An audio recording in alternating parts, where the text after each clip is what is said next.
అసలు అక్కడే తరిమేసి గేటు మూసేయొచ్చు, కానీ మీకు కంప్లైంట్ చేసే అవకాశం ఇవ్వదలుచుకోలేదు. నన్ను ఇరికించి తమాషా చూసే తెలివితేటలున్నాయి దీనికి. అందుకే మీ హ్యాండ్కి అప్పగించి నా సేఫ్టీ నేను చూసుకుంటున్నా.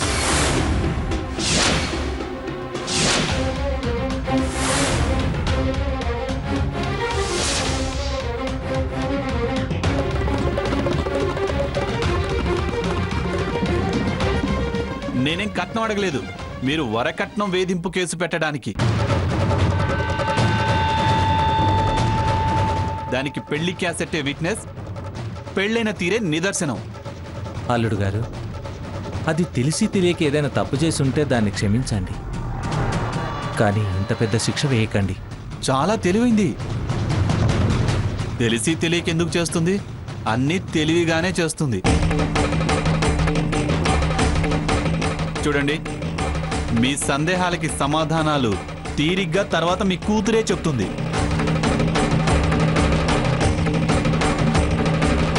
శాస్త్ర ప్రకారం ఏ ధర్మం నేను దీని విషయంలో పాటించలేదు. అందుకే పాపం తగులుతుందన్న భయం కూడా లేదు. నో అర్థం, నో కామం, నో ధర్మం, నో మోక్షం. క్షేమంగా మీ ఇంటికి చేర్చా. అదొక్కటే నేను పాటించిన ధర్మం. కారణం ఏంటో చెప్పకుండా మీరెందుకు ఇలా మాట్లాడుతున్నారో మాకేం అర్థం కావడం లేదు. అలాగా? సరే, మీకు అర్థమైంది ఏంటో ఒకసారి చెప్తారా? నన్ను అల్లుడు గారు అన్నారు, ఓకే, దానికి అర్థం తెలుసు. ఆ తర్వాత అల్లుడితో ఏ విషయం ఎలా షేర్ చేసుకోవాలో మీకు తెలీదా?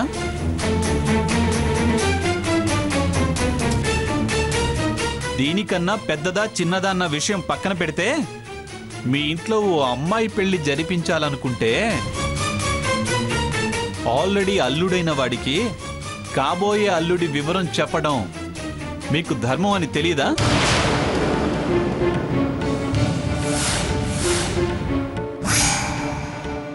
పెళ్లి చూపులప్పుడే పిలిచి పరిచయం చేయడం అర్థవంతమైన పని అని మర్చిపోయారా? పోనీ అదైపోయింది. నిశ్చితార్థానికి పిలవటం పద్ధతి అని తెలుసుగా, ఎందుకు పిలవలేదు? ఓకే, అది ఆదరాబాదరాగా అర్జెంటు ముహూర్తం, పుష్కరానికి ఒకసారే వచ్చేదే అని ముగించేశాం అంటారు.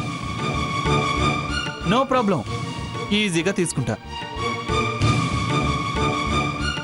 కానీ ఆ తర్వాతైనా ఓ ఫోటోనో ఓ వివరమో పట్టుకొచ్చి అల్లుడు గారు ఇతనే అబ్బాయి అని చెప్పాల్సిన బాధ్యత మీకుందా లేదా?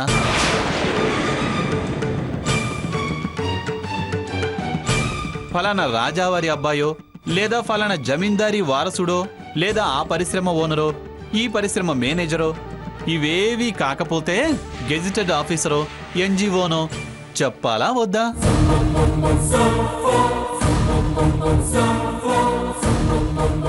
నాకన్నా గొప్ప సంబంధం అయితే ఈర్ష్య పడతానని దాచారా?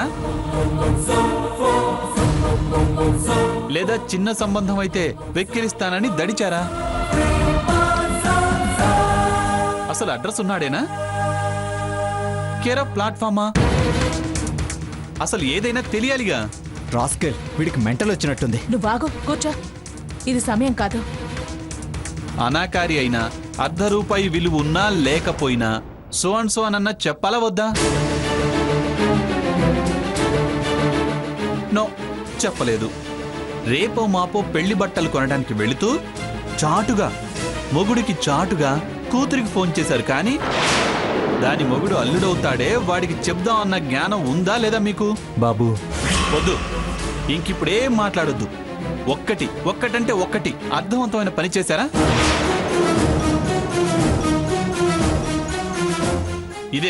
ఇదేనా మీరు అల్లుడికిచ్చే విలువ? ఇదేనా అల్లుడంటే మీకున్న గౌరవం?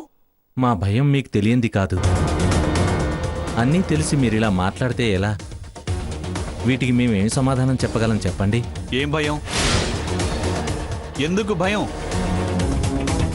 నేనేమన్నా రాక్షసున్నా క్రూర మృగాన్నా?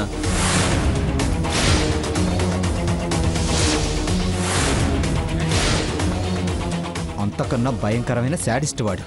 రఘురామ్, నాకు తెలుసు మీ దగ్గర సమాధానం లేదు. మహా అయితే ఓసారి పెళ్లి చెడింది, అది భయం అంటారు. లేదా మా గ్రాని అది చేసింది ఇది చేసింది అంటారు. అంతకు మించి మీరు మరో కారణం చెప్పలేరు. కానీ మీ సమాధానాలేవి నన్ను సాటిస్ఫై చేయలేవు. చూడండి, అల్లుడిగా మీ లెక్కలో నేను లేనప్పుడు నా భార్యగా దీన్ని నా లెక్కలోంచి నేను తీసేశా.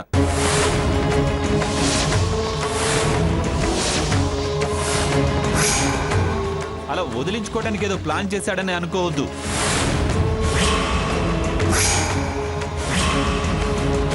మీ ప్రవర్తనే కారణం అని తెలుసుకోవాలి.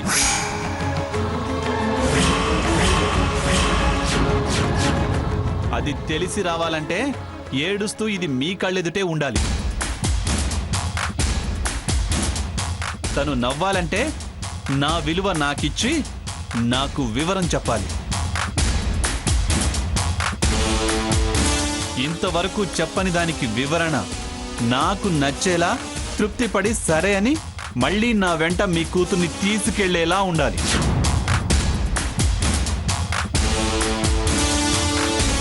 ఈ కూతురు కన్నీళ్లు పట్టించుకోకుండా ఆ కూతురి పెళ్లి చేస్తారో, ఈ అల్లుడెంత వీడి బెదిరింపెంత అని ఆ అల్లుడిని తెచ్చుకుంటారో మీ ఇష్టం. అంతంత మాటలు అంత కఠినంగా మాట్లాడకండి బాబు. మీకు వివరం తెలిసిన తర్వాతే అబ్బాయి సీతమేళలో తాళి కడతాడు. ఈ వాయిదా పద్ధతి మాటలు అనవసరం. మమ్మల్ని పిలిచి చేసినా ఓకే, పిలవకుండా చేసినా okay.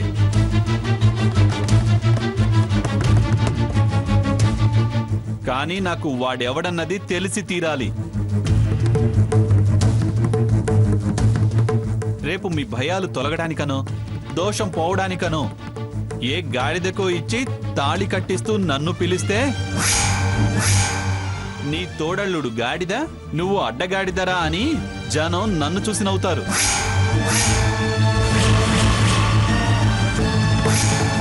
So with all particulars మీరు రాగలిగితేనే ఈ స్వర్ణలతాదేవిని తీసుకుని మా ఇంటికి వెళ్ళేది.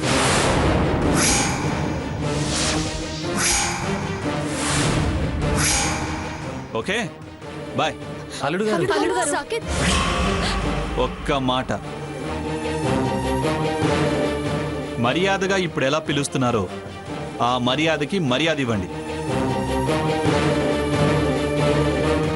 మీ కూతుర్ని వదిలేసేడుతుంటే నా విలువ తెలిసొచ్చింది కదా.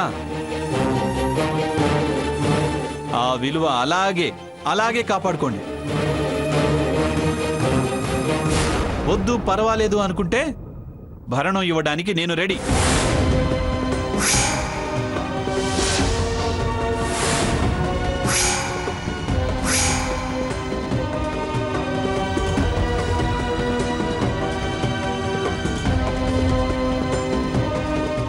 Decide yourself.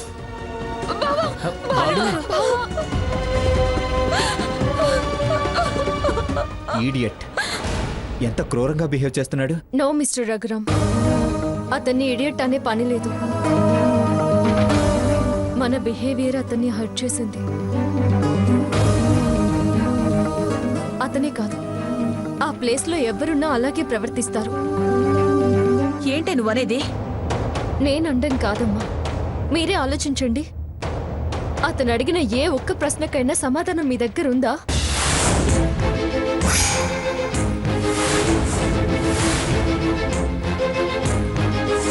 అలా సమాధానం చెప్పలేని పరిస్థితికి కారణం నేను ఇడియట్లా ప్రవర్తించాను. సీత, అవును అత్తయ్య గారు, మా అమ్మా నాన్నల ప్రేమ కోసం సరే అన్నాను కానీ నా నిర్ణయం ఖచ్చితమైంది కాదు.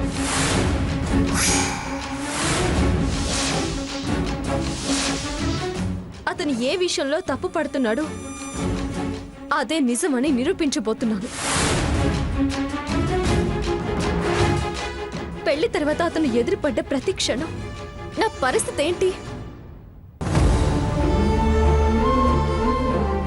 దోషిగా అతని ముందు తలదించుకోవడమే కదా. అప్పుడది పెళ్ళనిపించుకుంటుందా, సిగ్గుతో చచ్చి బతికడం అనిపించుకుంటుందా? ఆలోచించండి. అసలు ఈ దాపరికం ఎంతకాలం? 3 ముళ్ళు పడేంత వరకే కదా. అసలు ఏ తప్పు చేయనప్పుడు ఎందుకు దాచడం అని ఎప్పుడన్నా ఒక్కసారైనా ఆలోచించామా?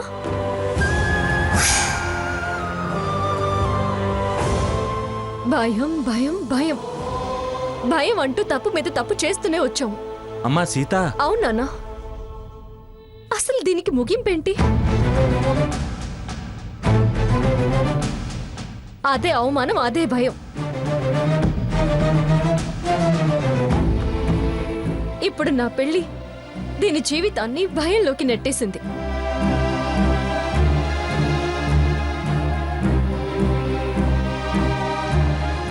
రామచంద్రయ్య, నీ ఇంట్లో ఏ ఆడపిల్ల పెళ్లి జరగనివ్వను అంది ఆ మంగమ్మ గారు. కానీ ఇప్పుడు పెళ్ళైంది కూడా ఈ ఇంటికే వచ్చేసింది.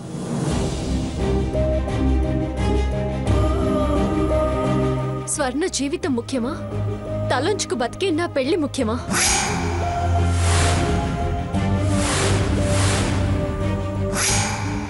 అది కా సీత. అత్తయ్య గారు, రేపటి నా సుఖ సంతోషాలు ఎలా ఉంటాయో చెప్పలేను. కానీ దీని జీవితం ఇప్పుడే చీకటి పాలయ్యింది. దీని గొంతు కోసి నేను ఈ పెళ్లి చేసుకోదలుచుకోలేదు.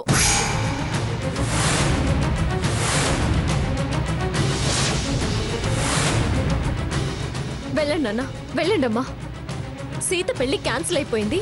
దాని గురించి మీరు చెప్పాలనుకున్నదే వాళ్ళకి తెలిసిపోయింది అని వాళ్ళకి చెప్పండి.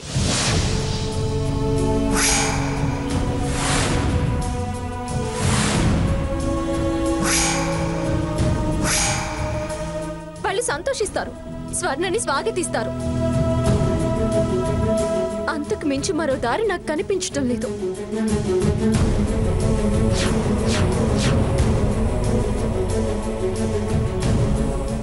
నా మనసు ఈ పెళ్లికి అంగీకరించడం లేదు.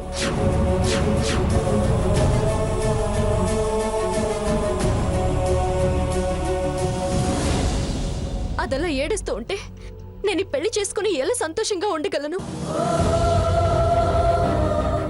దాని కన్నిటి కాటుక నా బుగ్గును చుక్కగా పెట్టుకుని మురిసిపోవాలా?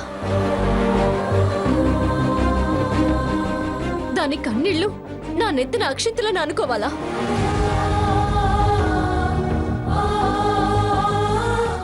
అది అలా కుమిలి కుమిలి ఏడుస్తుంటే ఆ ఏడుపుని నేను సన్నాయి మేళమని అనుకోవాలా?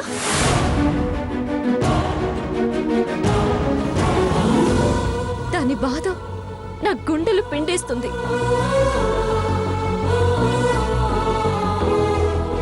ఈ గుండెల మీద తాళి పొట్టు ఎలా స్థిమితంగా ఉండగలుగుతుంది నాన్న? ప్లీజ్ నాన్న, నాకు ఈ పెళ్ళొద్దు.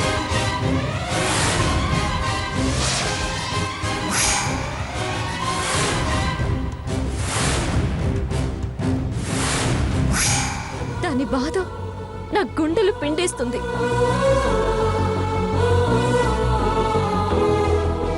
ఈ గుండెల మీద తాళి పొట్టు ఎలా స్థిమితంగా ఉండగలుగుతుంది నాన్న? ప్లీజ్ నాన్న, నాకు ఈ పెళ్ళొద్దు.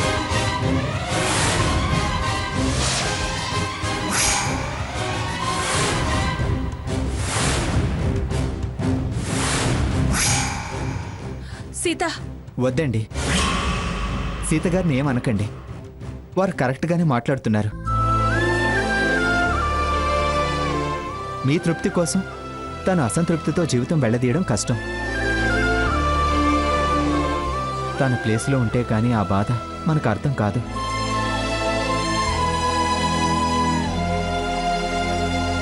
తనకు తాను జడ్జి చేసుకోలేక అడ్జస్ట్ అయింది. దాన్ని మనం అడ్వాంటేజ్గా తీసుకోవద్దు. స్వతంత్రం లేని సంస్కారాన్ని శపథాల కోసం ఇబ్బంది పెట్టొద్దు.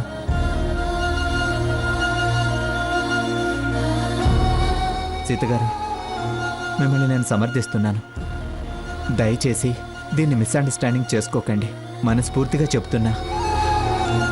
మీ బాధ మీ కోణం నుంచి అర్థం చేసుకుని మాట్లాడుతున్నా. Take your own time. నిందలు నిందలే అని తేలేదాకా మీరు మీరుగానే బతకండి. నేను తారసపడను.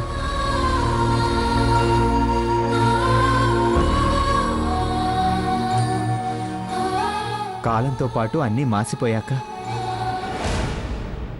మీకు నచ్చిన వాడి చెయ్యి అందుకోండి. నించిన బాధ దుఃఖం కలిగితే సాయపడే స్నేహితుడు ఈ రఘురాం ఉన్నాడని మాత్రం మర్చిపోకండి. నాకు మనుషుల విలువ తెలుసు, మనసు పడే బాధ తెలుసు. మంచిదని మీరు బయటపడి అంగీకరించలేకపోయినా నా మనసు గురించి మీకు బాగా తెలుసు.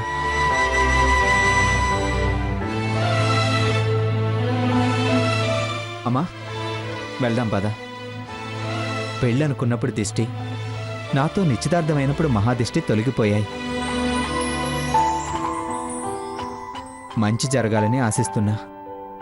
ఏంటి బాబు, ఎవరి నిర్ణయాలు వాళ్ళు తీసుకొని ఎవరి దారిన వాళ్ళు వెళ్ళిపోతే మరి మా దారెటు? నిండుగా వర్షాలు లేవు పొంగే గోదావరిలో దూకడానికి. సముద్రంలో దిగే ధైర్యమూ లేదు. అసలు చావంటే భయం. ఇప్పుడు మమ్మల్ని ఇలా వదిలేస్తే బతకాలంటేనే భయం వేస్తుంది. జీవితాలని ఆశించే వాళ్ళమే కాని మరణాన్ని ఆహ్వానించలేం. నాన్న, మిమ్మల్ని బాధ పెట్టాలని నేను అలా మాట్లాడలేదండి. సీతగారి విషయంలో నేను తప్పు చేయకూడదని వారి నిర్ణయాన్ని సమర్థించాను. అసలు చావంటే భయం.